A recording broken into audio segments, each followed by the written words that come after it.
Сәлем достар, бүгін сіздермен бірге осындай керемет дәмді селедка под шуба салатымыз жасаймыз.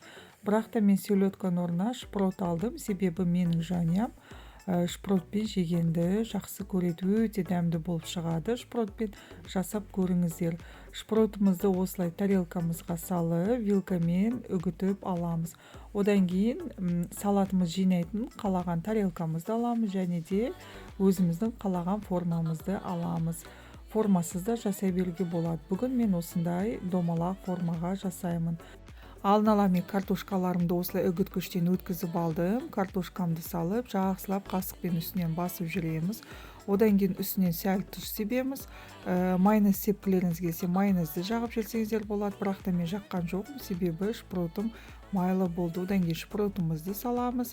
Және де мен жуаны салдым. Жуамен жегенді жанұям жақсы көреді, өте дәмді болып шығады. Сіздер де жасап көріңіздер. Одан кейін үгіткіштен өткізілген сәбізімді салдым. Үстінен майонез жағып, жақсылап тегістеп жібердім. Одан кейін жұмыртқамды салып, майонез жағып, тағы да жақсылап тегістеп жібердім. Үстінен үгіткіштен өткізген қызылшамызды саламыз. Оны да жақсылап формасын келтіріп тегістеп жібереміз қасықтың көмегімен. Тұзымызды шамалы себеміз. Одан кейін тағы да майонезіміз жағып, жақсылап тегістеп жібереміз формасын келтіріп.